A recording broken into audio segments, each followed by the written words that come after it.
అంతకంటే ఎక్కువ అరిగినాయే తప్ప మోకాళ్ళ నొప్పి పోలా. బట్టతల మీద జుట్టు మొలిపిస్తానని మీరు చేసినటువంటి ప్రచారం వలన ఒక్కరి బట్టతలలో జుట్టు మొలవల, జుట్టు సంగతి దేవుడెరుగు, తలలో తలపులు కూడా పోయినాయి. అంటే ఆ మీరు పూసినటువంటి ఇచ్చినటువంటి మందు వలన జుట్టు సంగతి దేవుడెరుగు, తలలో ఉండే సరుకు కూడా పోయింది. ఇన్ని ఆరోపణలు ఉన్నటువంటి వాళ్ళు మీరు మా మీద మీ ఇష్టం వచ్చినట్టుగా మీ పాలనలో అన్నప్రసాదాలు పూర్తిగా ఇస్తున్నారంట. నాయుడు గారు క్యూ లైన్లలో అన్నప్రసాదాల కార్యక్రమాన్ని మొదలు పెట్టిందే నేను టీటీడీ చైర్మన్ గా ఉన్నప్పుడు అన్నటువంటి విషయాన్ని గుర్తు చేస్తున్నా. ఎన్ని కొద్దిగా నోట్ చేసుకోండి, లేదా అక్కడ కూర్చొని ఉన్నాడు కదా మీ ఛానల్లో అడియో సాంబా, అలాంటి వాళ్ళు రాసుకోవాలా. రాసుకొని నేనే అన్న ప్రసాదాలను క్యూ లైన్లలో ఉండేటువంటి భక్తులకందరికీ ఇవ్వాలా అన్నటువంటిది నిర్ణయం తీసుకున్నది నేను నాస్తికుడని క్రైస్తవుడని చెప్తున్నటువంటి నాయుడు గారు వెంకటేశ్వర స్వామి భక్తి ఛానల్ని తీసుకొని వచ్చింది నా ఆలోచన. శ్రీవారి కళ్యాణాలను ఈ రోజున ప్రపంచవ్యాప్తంగా జరుపుతున్నారు అంటే ఆ శ్రీవారి కళ్యాణాల ఆలోచన నాది. స్వామివారు భగవంతుడు ధనికుడికి, పేదవాడికి, అగ్రవర్ణాల వాడికి, దళితుడికి అందరికీ కూడా సమానంగానే ఆయన భక్తి ఉంటుంది కనుక దళితులకు భగవంతుణ్ణి దూరం చెయ్యకూడదునని దళిత గోవిందం అన్న కార్యక్రమాన్ని ప్రవేశపెట్టింది నేను. ఇది క్రైస్తవ ప్రచారమా నాయుడు గారు? ఇప్పుడు నేను చెప్పినటువన్నీ కూడా అలాగే సాధారణమైనటువంటి కుటుంబీకులకందరికీ కూడా భగవంతుని పాదాల చెంత ఉంచి పూజలు చేయించినటువంటి మంగళసూత్రాలు అందించి 36,000 కళ్యాణాలు జరిపించింది నా హయాంలోనే, రాజశేఖర రెడ్డి గారి పుణ్యం వలన.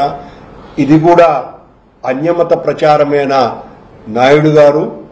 ఇలా చెప్పుకుపోతే అన్నమయ్య 600 జయంతోత్సవాలు గాని, అలాగే అన్నమయ్య 103 అడుగుల విగ్రహ ప్రతిష్టాపన గాని, 1 కాదు 2 కాదు చతుర్యుగ బంధం అన్నటువంటి పేరుతో ఇరు రాష్ట్రాలలో ఆనాడున మార్మోగించినటువంటి ధర్మ ప్రచార కార్యక్రమం గాని, హైందవ ధర్మ పరిరక్షణ కోసమని ధర్మ ప్రచార పరిషత్తుగా ఉన్నటువంటి దాన్ని హిందూ ధర్మ ప్రచార పరిషత్తుగా మార్చింది కూడా ఆనాడు నేను అధ్యక్షుడిగా ఉన్నప్పుడే అన్నటువంటి సంగతిని కూడా గుర్తు చేస్తూ, ఇది కూడా నాస్తికత్వమే అంటారా నాయుడు గారు? బహుశా ఈరోజు మీరు మాట్లాడినటువంటి పదప్రయోగం చూస్తే ఖచ్చితంగా మీరు నాస్తికులన్నా అయి ఉంటారు.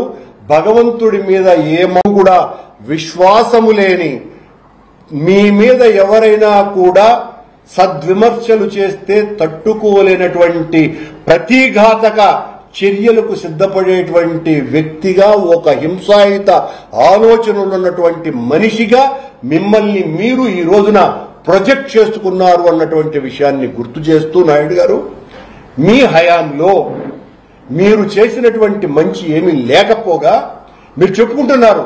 రోజు మా హయాంలో 50,000 వచ్చినారట, ఈయన హయాంలో 90,000 మంది వస్తాడారట. నాయుడు గారు మీకు చిత్తశుద్ధి ఉంటే ఆ రోజున ఈ రోజున పెరిగినటువంటి భక్తుల సంఖ్య ఏమీ ఎక్కువ లేదు. మా హయాంలో కూడా, అంతకు పూర్వం చంద్రబాబు నాయుడు గారి హయాంలో కూడా రద్దీ సమయాలలో 80,000 లక్ష మంది వచ్చేటువంటి సందర్భాలు మన తిరుమల దేవస్థానంలో దాదాపు సగం రోజులుంటాయి. ఆ తర్వాత మిగిలిన రోజులలో 50-60 వేలకు ఏ రోజు కూడా తగ్గదు. మిమ్మల్ని మీరే ఏదో దైవ ప్రతినిధిగా భావించుకొని, అందుకే నేను కొత్త ప్రవక్త వచ్చినాడయా బిఆర్ నాయుడు అయినటువంటి టీటీడీకి ఒక కొత్త ప్రవక్త వచ్చినాడు అని కూడా చెప్పడం జరిగింది. ఆ పదాన్ని మళ్లీ ఉపయోగిస్తున్నా. ఖచ్చితంగా మీకు మీరు ప్రకటించుకున్నటువంటి ప్రవక్త బిఆర్ నాయుడు గారు మీ హయాంలో రద్దీ ఏమి పెరగల.